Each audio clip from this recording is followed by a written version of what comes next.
إحسانا وجاءكم رسولنا لتؤمنن وتنصرون وتصبحون أعوانا صلى الله عليه قد بشروا أقوامهم بالمصطفى أعظم بذلك رتبة ومكانا فهو وإن جاء الأخير مقدم يمشون تحت لواء من نادانا صلى الله عليه يا أمة الإسلام أول شافع ومشفع أنا قط لا أتوانى صلى الله عليه حتى أنادى ارفع وسل تعطى وقل يسمع لقولك نجم فخرك بانا صلى الله عليه ولواء حمد الله جل بيدي ولأولا آتي أنا الجنان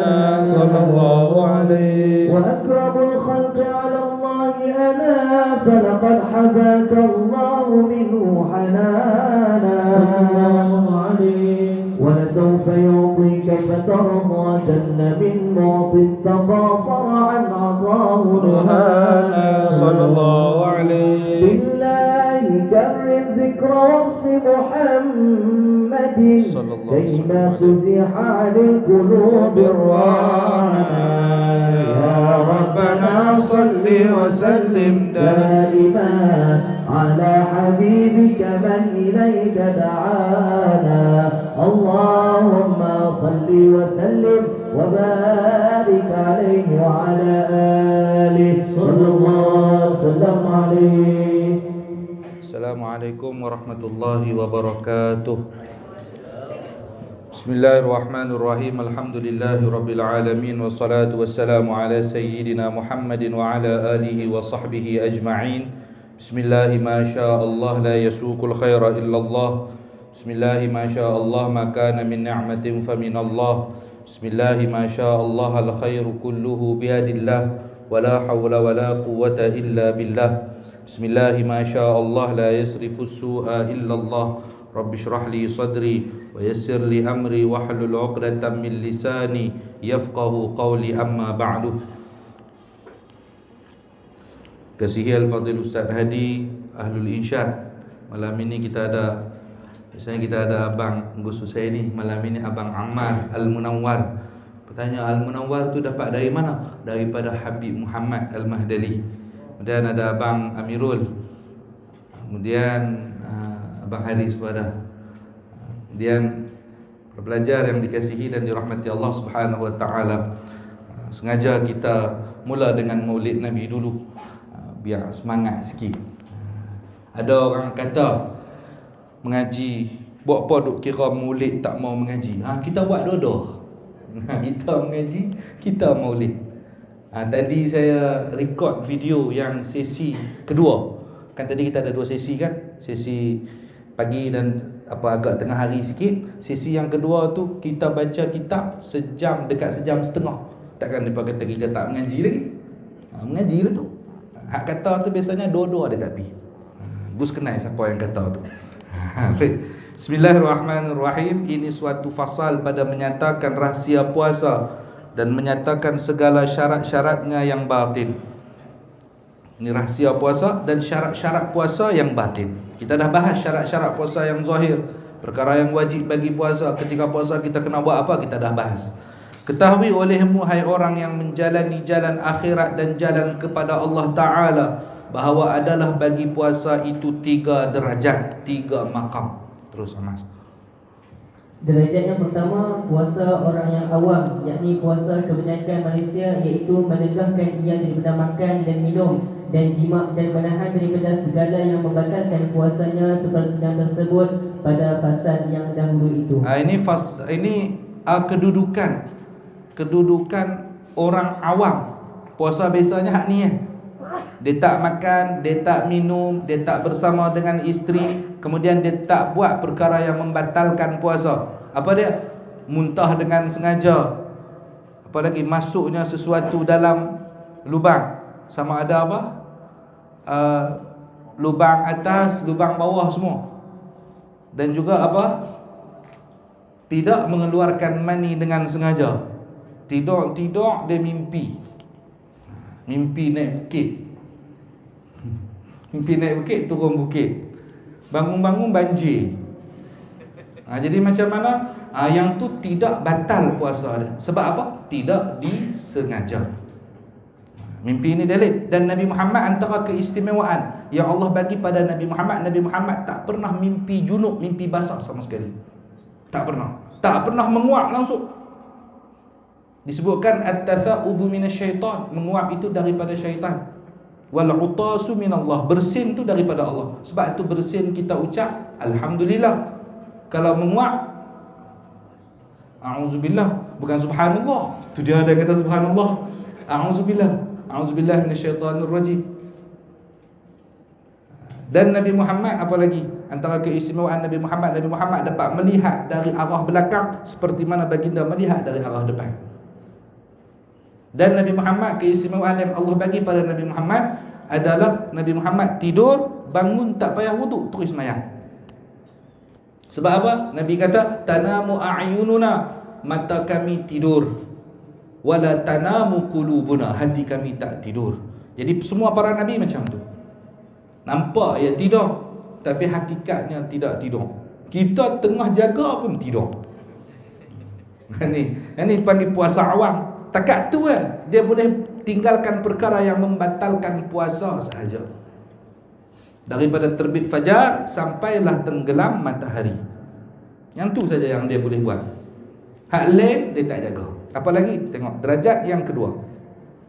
Derajat yang kedua, puasa orang yang khawas, iaitu puasa orang yang salihin, dan orang yang muttaqin, iaitu menegakkan segala yang tersebut pada derajat yang pertama itu, dan menegakkan pula akan segala anggotanya daripada berbuat maksiat dan daripada berbuat yang sia-sia yang tiada memberi manfaat kepada akhirat. Ni bukan setakat dia jaga badan dia daripada makan, minum, jima' apa semua tu, bukan setakat yang tu saja. Dia jaga juga anggota badan dia daripada berbuat maksiat dan berbuat benda yang sia-sia. Tengok apa saja perkara yang maksiat yang dia jauhi. Terus, dan hasil kesempurnaan puasa mereka itu dengan 7 perkara. Yang pertama, memejamkan kedua matanya dan menegahkan akan keduanya itu daripada melihat kepada tiap-tiap yang haram dan yang makruh, dan menegahkan keduanya itu daripada melihat kepada suatu mubah yang membimbangkan hatinya daripada zikrullah Ta'ala dan daripada ingat kepada Allah Ta'ala. Baik, maksudnya yang mubah tu macam mana? Takut nanti kacau apa semua tu. Macam yang kita pernah bahas, peluk isteri. Peluk isteri, cium isteri siang hari bulan puasa.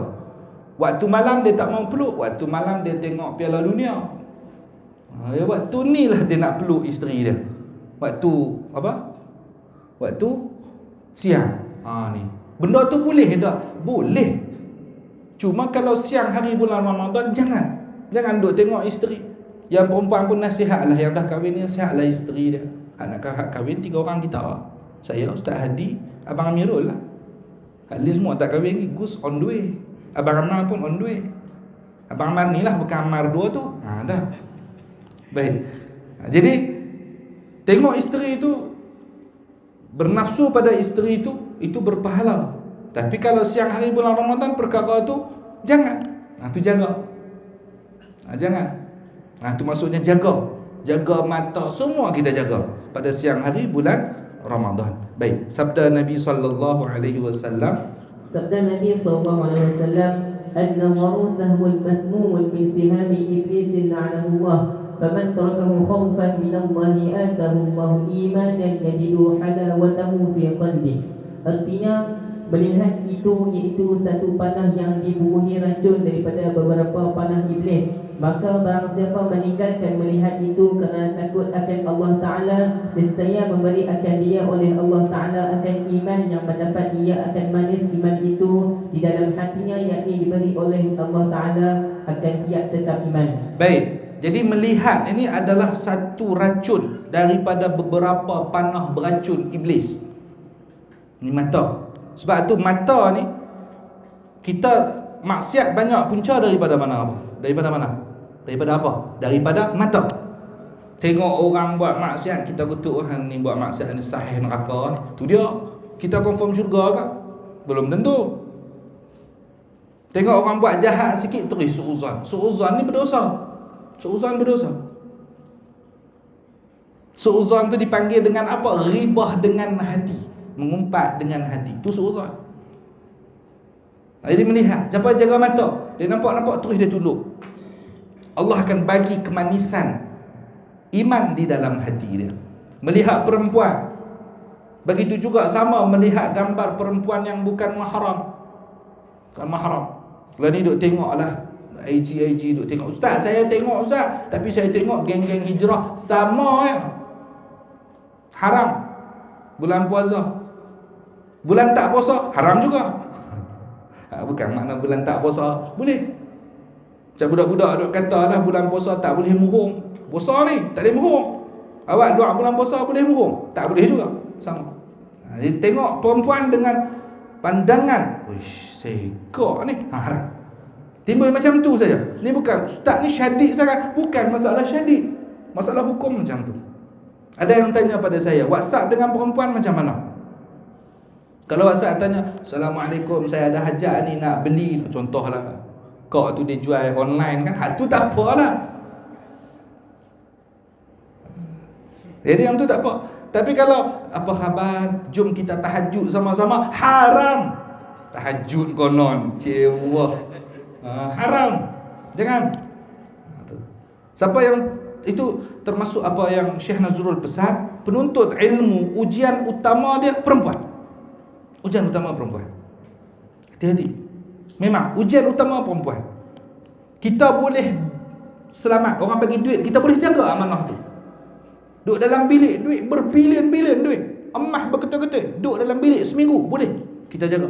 Tapi kalau duduk dalam bilik semalam dengan seorang perempuan, kunci pintu semua, oh, terbang habis. Sungguh tu, jangan. Perempuan hati-hati, banyak yang menghancurkan apa fa inna aw fattaqud dunya wattaqun nisa, kata Nabi, takutlah dunia dan takutlah perempuan. Fa inna awwala fitnatin fi bani Israil kanat fin nisa. Fitnah pertama yang berlaku pada Bani Israel adalah fitnah perempuan. Hati-hati. Duduk di pondok ni tak boleh guna phone apa semua, itu nikmat yang besar. Nikmat yang besar. Ustaz, nanti orang tak kenal saya lah.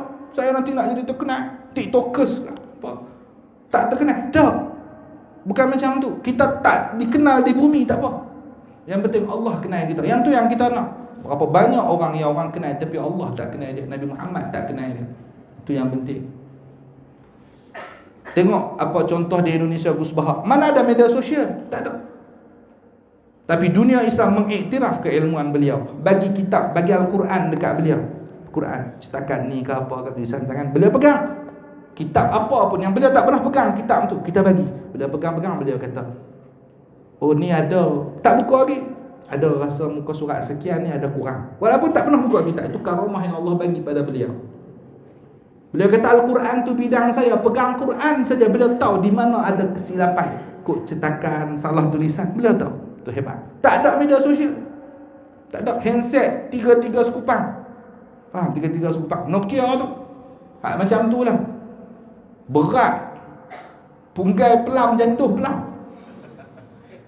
Handset yang tu saja. Apa yang kita cari? Kita cari ridha Allah, bukan kita cari ridha manusia. Itu duduk di sini ni nikmat yang besar. Jadi kalau mak ayah, kalau antum nanti ada anak mau mengaji, itu nikmat yang besar. Dan bukan semua anak akan jadi tok guru. Semua jadi tok guru, siapa nak jadi murid? Ada anak yang bidang dia mengajar, ada anak yang bidang dia berkhidmat. Semua anak mengajar, anak khidmat siapa? Saya cerita pengalaman saya lah dulu awal-awal kahwin tu. Saya duduk rumah sewa dengan isteri, duduk rumah sewa, paip tu duduk nak luih lah, guna-guna lama-lama cabut paip tu, nak tukar. Tak apa sayang, awak pergi ambil lah, awak pergi ambil apa spanner tu, nanti abang tukar.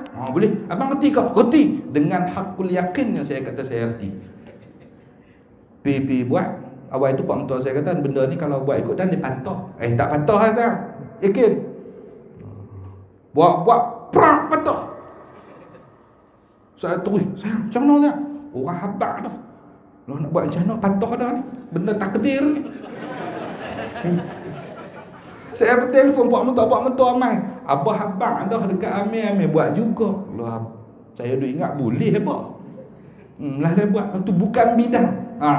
Jadi bidang masing-masing.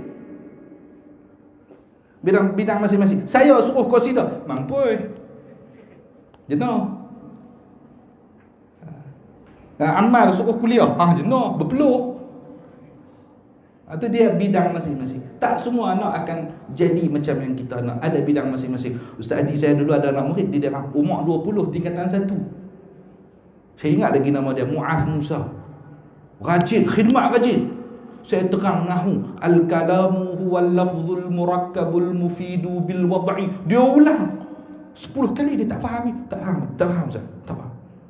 Wah, pening saya. Saya pun kata, ya Allah, yang bagi kefahaman tu Engkau ya Allah, bukan aku ya Allah. Engkau ya Allah. Tapi dia hebat di bahagian ni, bahagian apa ni, wiring apa tu. Masjid tu dia buat wiring apa, tak tahu jadi jam. Dia buat sah.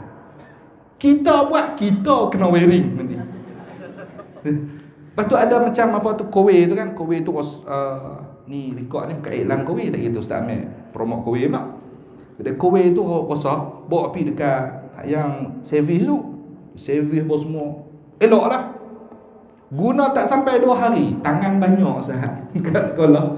Tak sampai 2 hari lingkup balik. Dia perosah, dia buat tak sampai setengah jam, elok sampai lah guna. Lepas tu sekarang dia masuk kemahiran. Bidang dia macam tu. Dia tak semua boleh jadi alim ulama. Jenuh semua jadi alim ulama. Masjid kosong, semua pergi mana? Pergi kuliah semua. Tu dia, jenuh. Baik, jaga mata. Ni penuntut ilmu agama, ujian dia yang tu. Tak kira lah dia hafazan Quran ke dia apa sekalipun. Penuntut ilmu, pelajar, ujian dia perempuan. Jaga mata. Nah, sebab tu orang yang apa macam Imam Tirmizi radhiyallahu taala an. Beliau buta. Beliau tak boleh tengok. Daripada kecil beliau kena demam campak sampai beliau meninggal. Meninggal usia beliau 70 tahun, buta. Tapi beliau mengalahkan orang yang boleh melihat. Itu hebat. Imam Bukhari pun sempat buta pada waktu kecil. Kemudian ibunda beliau bermimpi berjumpa dengan Nabi Ibrahim alaihissalam, minta, wahai Nabi Ibrahim, tolong doakan supaya anakku boleh melihat semula. Puan, kalau kata Nabi Ibrahim, puan, kalau puan bangun nanti anak puan boleh melihat. Tengok-tengok boleh melihat. Jadi kita ni banyak maksiat mata, punca daripada mata.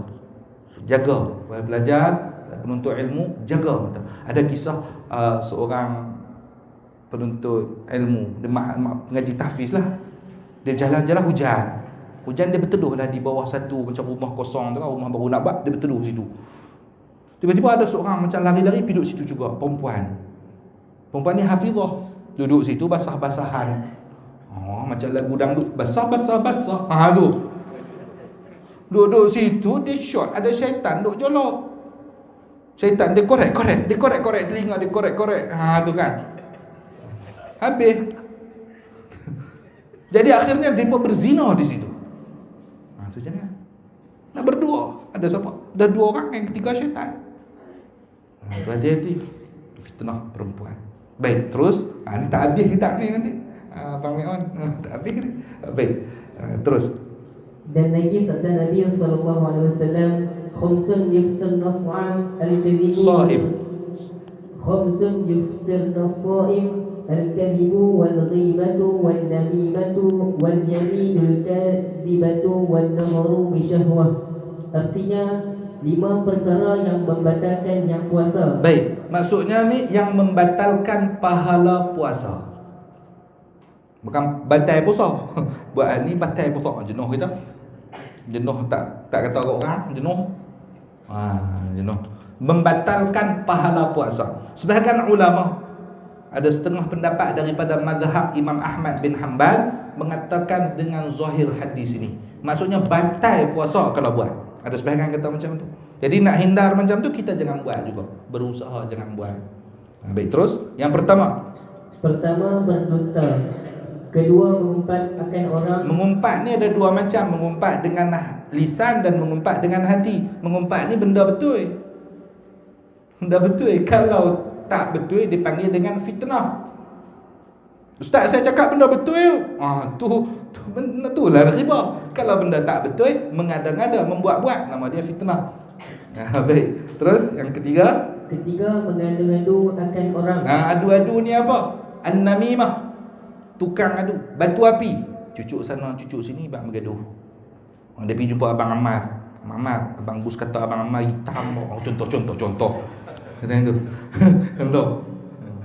Kalau qasidah mulut herok-herok, dia memang kena herok. Kalau tak angin dia tak kena. As-salam. Dia kena gitu. Dia kena macam tu. Lepas tu pula dia pergi jumpa Abang Gus, dia pergi jumpa Abang Ammar pula. Dia pergi jumpa Abang Gus pula. Tahu tak Abang Gus ke Abang Ammar kata kat Gus macam-macam. Mana kita cakap seorang-seorang, padahal dia baca qasidah. Dia kata macam tu. Bergaduh depa. Tu tukang tu.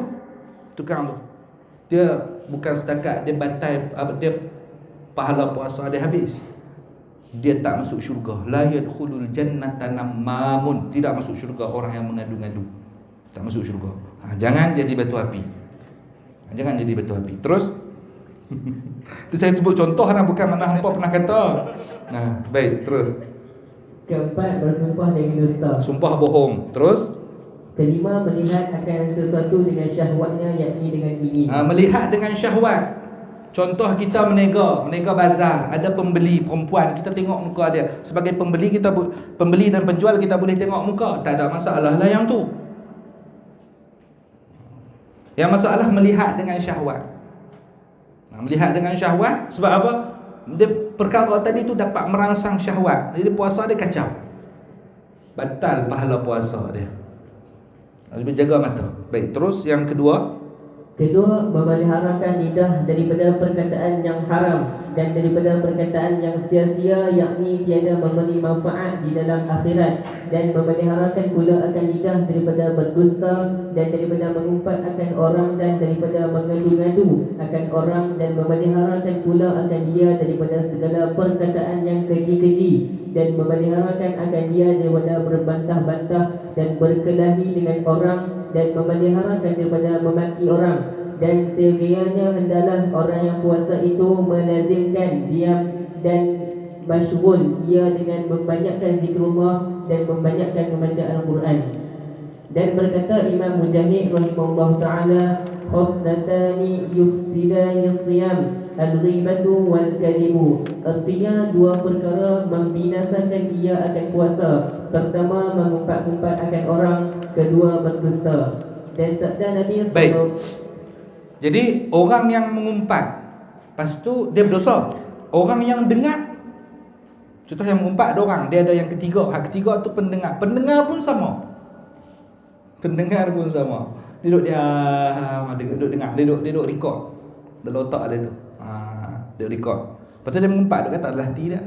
Dia kata kat hati dia, mampu doa mengumpat, apa ingat apa baik. Tu dosa agak tu, dia kata kat dia tu. Jadi sini mudahnya, kalau tak mau jadi macam tak mau berdosa, hindarkan tempat tu. Kita cabut daripada tempat tadi itu. Jadi, dan juga mengumpat boleh jadi dengan tangan, dengan tulisan. Lalu kita fikir macam manalah nanti al-yauma nakhtimu ala afwahihim, kami akan tutup mulut kamu, yang bercakap tangan kamu, kaki kamu, mata kamu, telinga kamu. Tu kita tengok sekarang tangan pun boleh bercakap melalui WhatsApp, Facebook dan sebagainya. Orang boleh bergaduh hanya sebab yang tu saja. Sebab tulis macam tu saja orang boleh bergaduh. Jadi masalah ni apabila kita mempermasalahkan, orang kata dekat kita, kita diam cukup. Macam Abang Ammar, orang kata pi apa, senyum tu. Walaupun orang kata kat dia macam-macam, orang kata ada macam-macam, suara tak seindah rupa lah, dia macam-macam orang kata ada. Itu macam-macam orang kata ada. Depa dua ni waktu festival sunnah tak boleh. Depa tiga.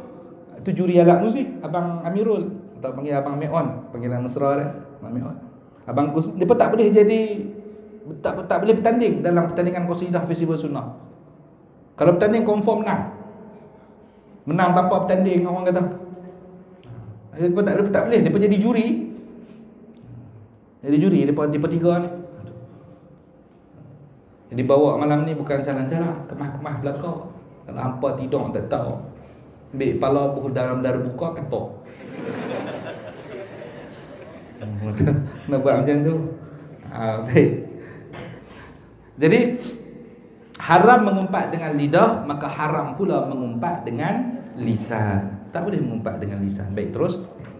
Dan sabda Nabi SAW, innama sawmu junnah, fa idza kana ahadukum sha'iman fala yarfuth wa la yajhal, wa in imrun qatalahu aw syatamahu falyaqul inni sha'im. Artinya hanya saja puasa itu perisai. Maka apabila ada seseorang kamu puasa, maka jangan mengerjakan ia akan sesuatu yang sia-sia, dan jangan berbuat akan perbuatan orang yang jahil. Dan jika ada seseorang hendak membunuh akan dia atau memaki akan dia, maka hendaklah dia berkata bahawasanya aku puasa, dan jangan dilawan akan orang itu. Orang kata dekat kita, orang maki kita waktu kita puasa Ramadan, kita jawab, aku sedang berpuasa. Jangan kita lawan balik. Dia kata kat kita macam-macam, kita balas, hang pun sama, kita balas gitu juga. Tak jadi. Jadi macam mana? Aku sedang puasa. Itu kalau puasa Ramadan. Kalau puasa sunat, dia kata dekat kita, dalam hati kita diam. Kita kata dalam hati, sesungguhnya aku sedang berpuasa. Aku tengah puasa ni, aku tengah puasa. Kalau puasa sunat, kata dalam hati. Baik, terus. Ketiga, sia-sianya bagi orang yang puasa itu memeliharakan telinganya daripada mendengarkan perkataan yang haram dan perkataan yang makruh, dan memeliharakan telinganya daripada mendengar perkataan yang sia-sia yang tidak memberi manfaat di dalam akhirat. Dan sabda Nabi SAW, al-muqtamu wal-mustami'u syarikani fil ithmi. Artinya orang yang mengumpat akan orang dan orang yang mendengar akan dia itu bersekutu, keduanya itu pada berdosa. Maksudnya orang yang mendengar juga dapat dosa. Siapa dengar macam mana? Dia dengar saja, dia tak jawab apa langsung. Orang duk mengumpat ni, dia dengar saja, dia pun dosa juga. Mudah cabut.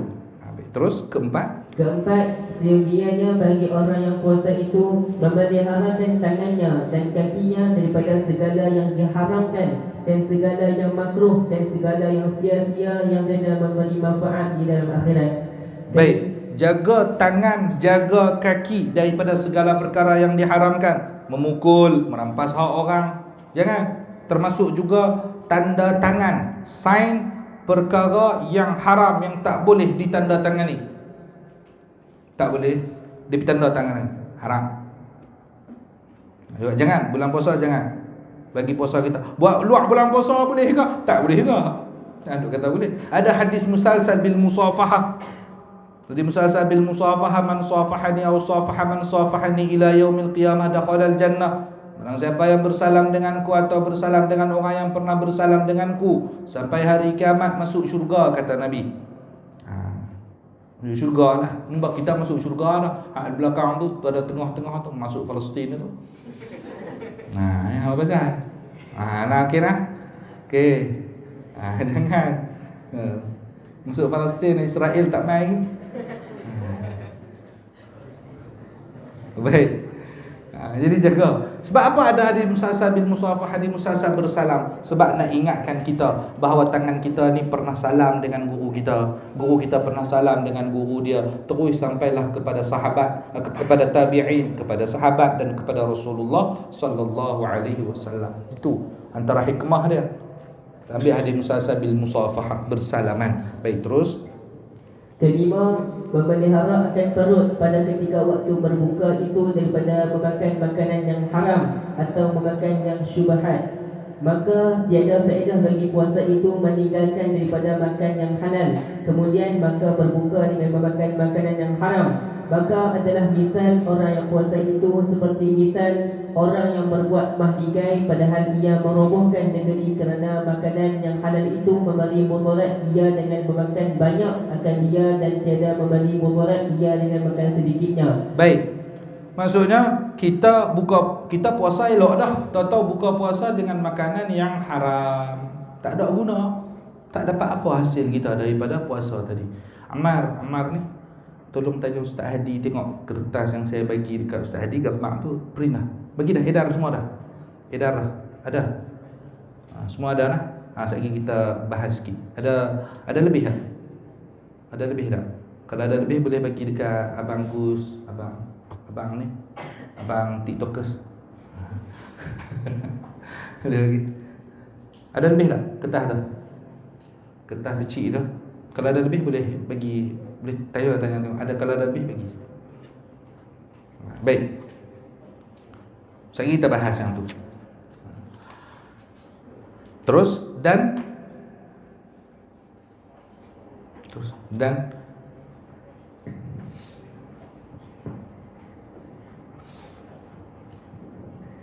puasa itu iaitu menyedikitkan makanan yang halal, iaitu obat yang memberi manfaat bagi hati, dan membanyakkan akan dia itu membinasakan akan hati, dan memakan yang haram membinasakan agama. Baik, makan makanan yang haram membinasakan agama.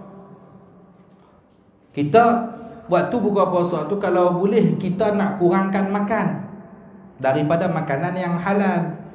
Makanan tu halal, tapi kita nak kurangkan makanan, nak latih kita. Bukan macam jamaah takhir, mentang-mentang tak makan sehari dia jamaah takhir. Buka puasa dia makan pulut-pulut, beratok dekat chef tu daripada pukul 10 pagi, semata-mata nak makan. 10 pagi beratok lah. Hari biasa tak pi pun. Hari biasa kedai dia duk ada je kan. Tak pi pun. Hari bulan puasa tu nafsu. Panggil dengan nafsu. Kita ni hamba Allah ke hamba makanan? Baik, banyak orang yang tak kuat baca Al-Quran waktu siang. Sebab apa? Lapar. Ustaz, waktu siang saya tak larat Ustaz nak baca Quran, kering rengkung Ustaz. Dia boleh baca waktu pagi je. Jadi waktu malam dia tak kuat baca juga. Sebab apa? Terlalu kenyang, jam. Tak boleh ke api. Dua-dua tak boleh. Sebab tu kita waktu berkumur-kumur, waktu nak wudu, apa semua tu, kita doa, bersihkanlah zahir dan batin mulutku ini. Zahir daripada kotoran, batin daripada sial, daripada segan untuk berzikir. Untuk kita minta waktu menyapu telinga, usap telinga tu kan, menyapu telinga, kita baca apa? Ya Allah, berilah pada telingaku ini mendengar benda-benda yang baik-baik, jangan suka benda yang tak baik.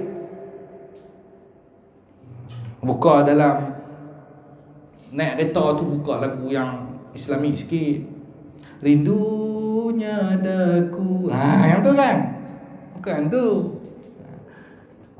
Bukan lagu cinta pendosa. Yang tu. Ada kurniakanlah. Tu kan. Bukan lagu yang tu. Bukan lagu nu. Hari tu ada anak menakan saya naik kereta dengan saya. Buka lagu-lagu kartun Jepun tu. Lagu-lagu saya minta hati isteri saya erti bahasa Jepun. Buka yang tu. Anak belakang saya tengok, keluar kereta dia pergi habaq kat mak dia. Naik kereta dengan Pak Long, tak ada hak Islam langsung. Tu dia. Dia kata macam tu. Habis tu hak yang Pak Long dengan Mak Long dia tak Islam. Tak ada Islam langsung. Tu. Baik. Tu budak-budak dia akan tengok kita. Sepatutnya kalau naik dengan budak-budak tu, lepas tu saya buka lagu Bi Rasulillah. Ni Ajda, ni Islam ni. Dia berangguk. Tu kita macam tu. Budak-budak ajarkan benda yang baik-baik. Bukan makna dengar muzik itu apa. Terutamanya ini kita bahas bulan puasa. Waktu saya tu bukan bulan puasa. Jadi waktu bulan puasa terutamanya nak buat macam mana pun tahan Zat. Baik. Terus sabda Nabi SAW bersabda, "Kam min sha'imin laysa lahu min shaumihi illa al-ju'u wal 'atshu." Artinya, berapa banyak daripada orang yang puasa padahal tiada baginya pada puasanya itu melainkan hanya lapar dan dahaga jua. Maksudnya dia hanya dapat lapar dan dahaga saja sebab dia tak jaga adab-adab yang batin dalam puasa Ramadan. Dia tak jaga. Dia tak beradab dengan bulan puasa. Baik, terus Maka kata setengah ulama iaitu orang yang berbuka dengan memakan yang haram, dan kata setengah ulama iaitu orang yang menahan daripada memakan yang halal dan berbuka dengan daging manusia dengan mengumpat-umpat akan orang, dan mengumpat itu haram. Dan kata setengah ulama iaitu orang yang tiada memeliharakan segala anggotanya daripada yang haram yang membawa kepada dosa. Maksudnya orang yang hanya dapat lapar dan dahaga saja, kata ulama, ada yang kata itu orang yang berbuka dengan makanan yang haram. Ada ulama kata yang menahan daripada makanan yang halal, berbuka dengan mengumpat orang. Berbuka puasa hari puasa mengumpat orang. Ada yang kata, dan mengumpat itu haram. Apa masa bagi dekat ni. Baik, kita tengok nanti catatan malam Lailatul Qadar. Baik. Keenam, siogianya bahawa jangan membanyakkan pada ketika berbuka itu dengan memakan yang halal sekira-kira memenuh perutnya. Sabda Nabi SAW, ma mala'a banu Adam wi'a'an syarran min batnih. Artinya, tiada memenuhi oleh anak Adam akan suatu tempat yang terlebih jahat daripada memenuhi perutnya dengan memakan yang halal. Makannya terlalu kenyang. Ni Abu Ya Syekh Fahmi pernah cerita, beliau jumpa, kata seumur hidup beliau pernah jumpa dengan orang yang makan banyak sungguh. Pi makan dekat satu kenduri itu, orang tu makan, dia ambil yang pertama banyak. Lepas tu dia tambah satu kali, banyak juga. Dia tambah kali yang ketiga, kali yang kedua tu, dia tambah 3 kali tambah. Maknanya 4 pinggan dia makan, tambah macam tu. Selesai makan apa semua, selesai kenduri apa semua, pi tempat lain. Dia kata, Syekh Fahmi kata, kenduri ni dibuat sebeda. Dia kata sampai sekarang saya masih bayang muka orang tu, kata Syekh Fahmi. Pi kenduri tempat satu lagi, Syekh Fahmi ada jemputan kenduri tempat satu lagi. Si fulan ni ada juga. Lah ustaz, jodoh kita umur panjang. Makan sama. Dia kata, ish, rasa kenyang dah makan tadi. Syekh Fahmi kata, makan banyak dah tadi, kenyang. Toto dia makan 4 pinggan juga, sama macam pertama tadi. Tu dia. Kata Syekh Fahmi, saya bayangkan muka dia sampai sekarang. Bayangkan punya makan. Halal tak? Halal. Kenduri, orang buat jamuan, makan lah. Halal. Tapi berhati-hati. Buka puasa, kita beli dengan duit kita sendiri, halal. Tapi jangan sampai sebab kita buka puasa terlalu banyak memberatkan kita untuk ibadah. Tarawih mai setahun sekali ya, kita malah. Baik, terus. Kerana maksud dengan puasa itu iaitu mengurangkan makan supaya dhaif syahwat nafsunya dan syahwat syaitan. Jika dihimpunkan makanan yang pagi-pagi dan makanan yang petang-petang itu dengan sekali makan pada ketika berbuka puasa, maka tiada faedah puasanya itu dan tiada manfaat puasanya itu pada ketika membanyakkan makan, melainkan dengan sedikit daripada memakan yang halal. Kerana tiap-tiap daripada mengurangkan makan itu, maka iaitu meringankan tubuh dalam berbuat ibadah dan berbuat sembahyang tahajud pada malam hari dan merajinkan mengajarkan wiridnya dan zikirnya hingga terang hatinya. Baik. Jadi ustaz-ustaz ni, terutamanya ustaz-ustaz, tok-tok guru orang jamu makan, Abang Ammar, Abang Gus, Abang Meon, kita pi majlis mana, orang jamu makan macam mana? Jamu sungguh tu orang panggil kita. Tapi untungnya kita ni jaga makan. Jaga makan. Tu jaga makan ke tak? Jadi sepatutnya ada hadis, jadi kami suatu kaum yang tidak makan sebelum lapar dan bila makan berhenti sebelum kenyang. Tak makan, tunggu lapar dulu baru kita makan. Lepas tu sebelum kenyang berhenti. Yang ni kita guna apabila kita sebagai tetamu.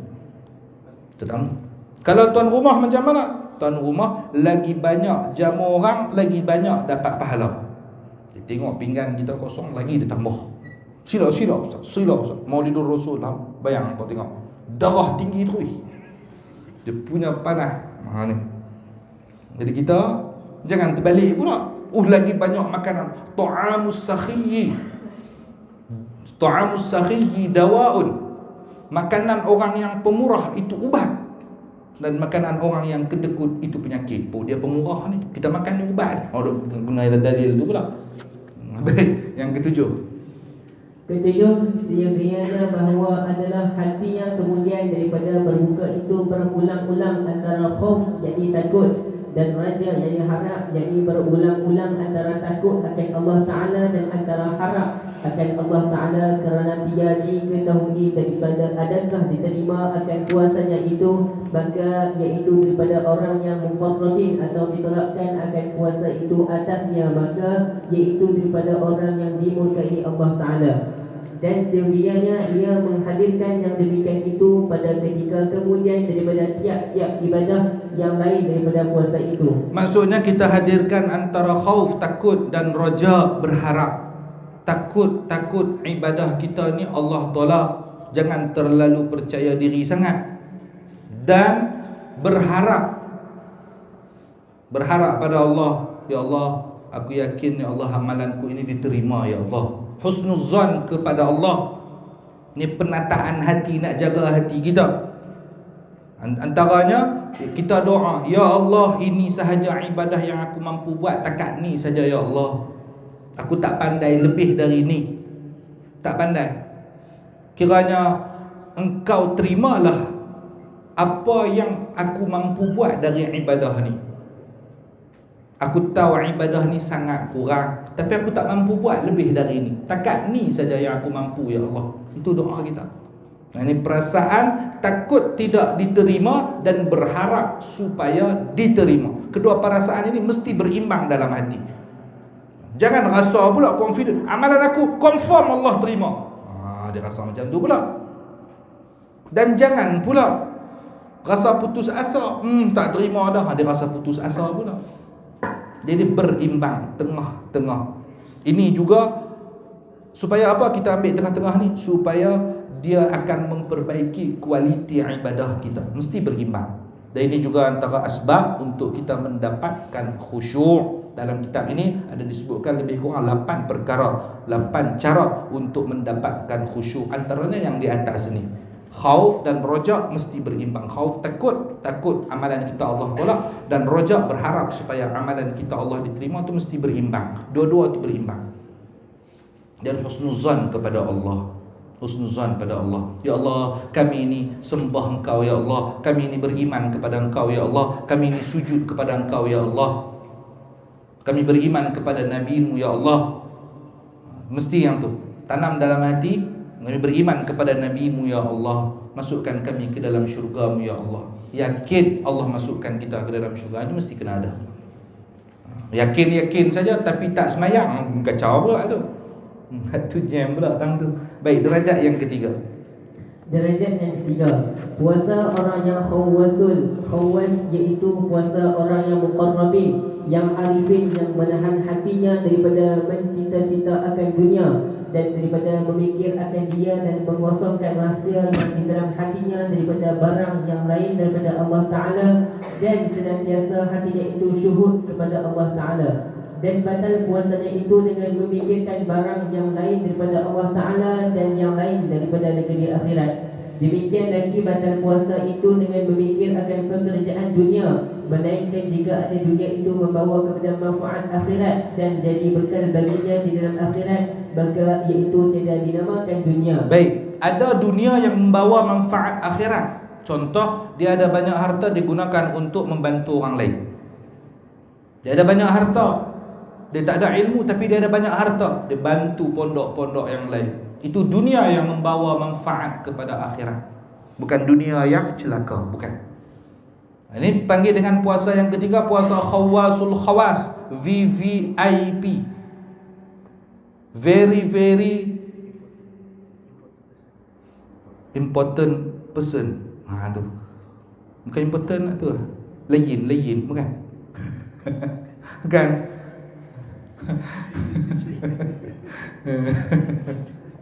Itu bukan. Itu lain. Itu khawasul khawas. Sangat-sangat penting. Ni VVIP punya. Hak yang tadi VIP. Hak yang tadi itu biasalah, hadirin biasa. Ni. Kalau dia tengok, dia teringat pada dunia, dia rasa puasa dia batal. Kita tengok terus, maka oleh kerana inilah kata ulama ahli batin, man taharrakat himmatuhu bitasarrufi fi naharihi litadbiri ma yuftir alaihi kutibat alaihi khati'atun. Artinya, barang siapa bergerak cita-citanya dengan berbuat di dalam hari puasanya itu kerana membicarakan sesuatu yang dimakannya pada ketika berbuka itu, nescaya tulis atasnya akan dosa. Kerana yang demikian itu kurang percaya dengan anugerah Allah Ta'ala dan kemurahannya pada memberi rezeki akan dia, dan kurang yakin ia dengan rezekinya yang dijanjikan oleh Allah Ta'ala. Baik. Siapa yang bergerak di dalam hati dia, fikir satgi buka puasa aku nak makan apa, menurut martabat yang ketiga ni, yang paling tinggi, maka ditulis dosa untuk dia. Macam tak yakin dengan Allah. Bergerak dalam hati ya, terlintas dalam hati, satgi buka puasa, satgi nak makan apa. Memikirkan apa yang hendak dimakan ketika waktu berbuka itu sudah dapat membatalkan pahala puasa. Bukan setakat itu saja, menurut mereka ni puasa pun jadi batal. Hati-hati. Ada kisah Sayyidah Aisyah radhiyallahu taala anha. Depa kalau abang amal lintas, depa tengok hak mana. Kalau tengok dari belakang, aduh, lelaki dan perempuan sama. Kalau abang amal lintas, depa akan tengok apa tu abang mek mana. Ya Rabbi ya Karim. Baik. Jadi Sayyidah Aisyah, suatu hari beliau sedang berpuasa, diberi hadiah oleh anak saudara beliau, Sayyidina Abdullah bin Az-Zubair. Az-Zubair bin Al-Awwam menikah dengan Sayyidatina Asma, kakak kepada Sayyidatina Aisyah. Kepada Sayyidatina Aisyah. Jadi dapatlah anak Sayyidina Abdullah bin Az-Zubair. Sayyidina Abdullah bin Az-Zubair ni bagi hadiah dekat mak saudara dia. Bagi hadiah, kalau nilai duit kita lebih kurang RM70,000. Bagi terus Sayyidah Aisyah sedekahkan. Dapat waktu pagi, petang tu duit tu habis lah. Tak simpan langsung. Lepas tu tiba-tiba teringat, bila aku nak buka puasa sekali. Tanya dekat pembantu beliau, ada apa tak? Tak ada apa wahai Sayyidah Aisyah, tak ada apa. Cuba tengok ada apa-apa kot. Adalah bekas roti potong sikit, bekas makan buka puasa kemarin. Tak apa buat main tu. Bayangkan ni, sampai tak fikir langsung pasal dunia. Ni didikan Nabi SAW. Isteri Nabi Sayyidah Aisyah radhiyallahu anha. Sampai tahap tu kita lagi dia masak lupa lagi. Ada fikiran tu dah. Makan lagi ni. Makan dah. Hampa makan dah, kita tak makan lagi, kita apa semangat lagi. Cerai hampa. Tak gitu bang. Baik, terus.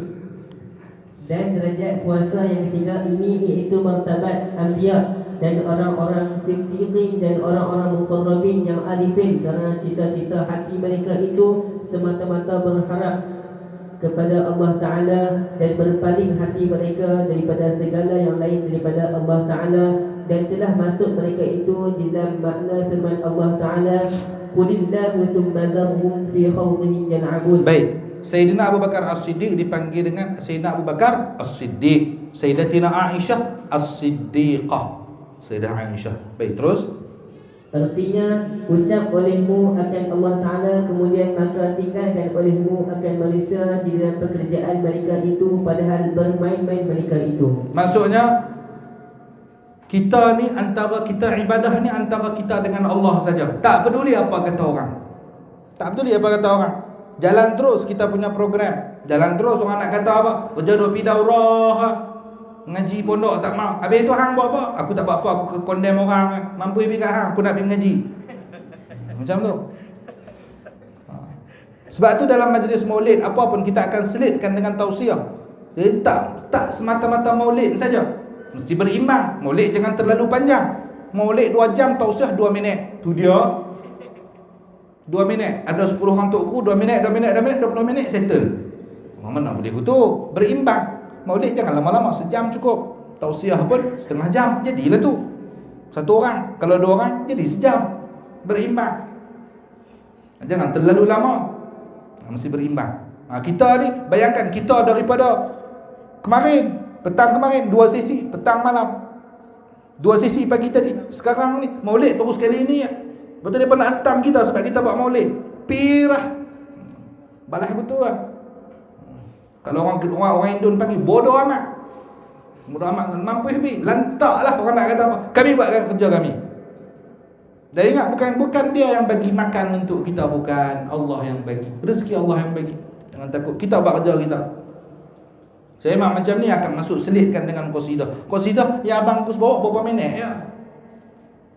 Takkan qasidah yang dalam lebih kurang sekali buat dalam 5 ke 10 minit. Mula, tengah dan hujung. Yang lain tu apa? Kadang-kadang hujung tak sempat, hujung tak buat. Mula dan tengah saja. Yang tu lah. Lepas tu hentang. Hujung nak qasidah ya. Ikut suka aku lah. Majlis-majlis kita macam-macam nak kerja kata kita. Tarik rambut dia kira dia tak. Geram. Biasanya yang kata macam tu, tanya dia buat apa? Dia tak buat apa. Bangun pagi, buka phone, condemn. Tidak. Bangun pagi, condemn orang. Bangun pagi, condemn orang. Tidur lagi. Tu dah. Macam tu saja. Baik, tengok kitab. Wallahu a'lam. Kita tengok ni. Kata Syekh Fahmi Zahdan, bismillahirrahmanirrahim, pengalaman rohaniyah sebahagian ulama tentang berlakunya malam Lailatul Qadar. Malam Lailatul Qadar. Ni kita bahas dah antara 10 malam. Ada 10 malam yang terbaik di dalam Islam. Dan ada 10 hari yang terbaik dalam Islam. 10 malam yang terbaik adalah daripada malam 21 sampai malam 30 Ramadan. Itu 10 malam terakhir. Adalah 10 malam yang terbaik dalam Islam. Izzuddin okey. Ini sesi ni tak sebut nama dia lagi. Izzuddin, muka macam Abang Aiman Dini. Bukan Aiman Dino, bukan. Aiman Dini. Anak murid saya lah. Muka sama. Nanti ada ambil gambar ada, kita hantar kat Aiman Dini. Baik, terus. Itu 10 malam yang paling terbaik dalam Islam adalah 10 malam terakhir dari bulan Ramadan. 10 hari yang terbaik dalam Islam pula adalah 1 sampai 10 Zulhijjah. Pasal apa 10 hari yang terbaik? Sebab ada di dalam dia tu tarikh 9 Zulhijjah, iaitu hari Arafah. Itu hari yang terbaik. Kemudian 10 malam. Pasal apa 10 malam yang terbaik? Sebab ada satu malam yang terbaik, iaitu malam Lailatul Qadar. Ni tadi kita pagi tadi kita dah bahas. Ada yang kata malam 21, ada yang kata malam 23, ada yang kata malam 24, ada yang kata malam 23 tak berubah dah tiap-tiap tahun. Malam 27 tak berubah tiap-tiap tahun. Antaranya yang dipegang oleh Imam Ahmad bin Hanbal. Tapi ini kiraan daripada Syekh Fahmi Zamzam dengan berdasarkan hari mula kita puasa. Kata Syekh Fahmi, saya ingat kalam beliau, kata Syekh Fahmi, selama saya duk ikut petua ni, alhamdulillah boleh dikatakan saya menjumpai malam Lailatul Qadar hampir tiap-tiap tahun. Tandanya apa? Bulan terang malam tu. Tak ada ribut, tak ada apa terang. Kemudian pagi tu matahari dia mendung. Matahari mendung. Tak terlalu terang sangat dan tak, matahari semacam suram. Dia mendung. Tak hujan. Itu Lailatul Qadar. Kemudian apa perasaan kita yang kita dah bahas dah apa? Hati kita mudah menangis, mata mudah menangis, hati pun mudah mudah sayu dan sebagainya. Dan antara malam Lailatul Qadar, malam dia ciri malam adalah anjing tidak menggonggong pada malam tu. Kecuali anjing dalam bentuk manusia, itu balik. Kalau anjing betul dia tak mengongong. Sebab apa? Sebab dia melihat banyaknya malaikat yang turun pada malam Lailatul Qadar. Kita tengok pengalaman rohani sebahagian ulama tentang berlakunya malam Lailatul Qadar mengikut tarikh awal puasa. Awal puasa pada hari Sabtu, maka malam Lailatul Qadar insya-Allah pada malam 21 malam Jumaat. Dia antara dua malam saja, kata Syekh Fahmi Zamzam, antara malam Jumaat ataupun malam Isnin. Malam Jumaat adalah Sayyidul Ayyam, penghulu segala hari, wa'idul muslimin, dan hari raya orang Islam. Kemudian kalau malam Isnin itu adalah malam kelahiran baginda Nabi sallallahu alaihi wasallam. Malam kelahiran baginda Nabi. Baik, kemudian kalau awal puasa pada hari Ahad, insya-Allah Lailatul Qadar malam 27 malam Jumaat. Malam 27. Bukan 27 hari bulan malam tu, bukan. Malam dia, malam tadi. Contoh hari ni hari berapa Syaban ni hari ni?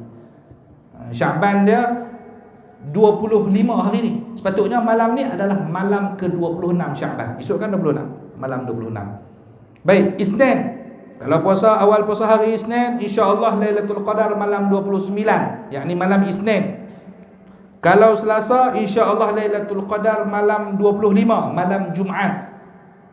Kalau Rabu, insya-Allah Lailatul Qadar 27, malam 27, malam Isnin. Hari Khamis, insya-Allah kita puasa pada hari Khamis nanti. Maka Lailatul Qadar insya-Allah malam 23, malam Jumaat insya-Allah. Tu. Insya-Allah malam 23. Malam tu bukan bermakna malam lain kita tinggalkan. Malam lain, malam yang ganjil kita buat juga. Tapi untuk malam 23 ni tambah. Belum betul-betul. Malam 23.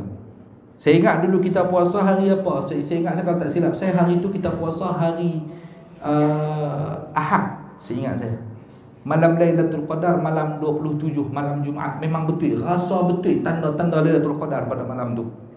Memang betul. Orang-orang pakat duk cerita habis. Siang tu pun matahari sayu macam tu. Macam tu. Memang rasa betul. Ini boleh ikut ketua ni. Kalau hari Jumaat, insya-Allah malam Lailatul Qadar pada malam 29 Ramadan, malam Jumaat. Baik, tengok kita fokus pada hari Khamis sebab kita akan puasa pada hari Khamis nanti insya-Allah. Baik, kita sambung dengan qasidah, kemudian mahalul qiyam, kemudian doa, kemudian kita bersurah insya-Allah. Ini satu fasa ni kita sambung nanti insya-Allah. Abang Ammar tu Ammar bagi. Baik.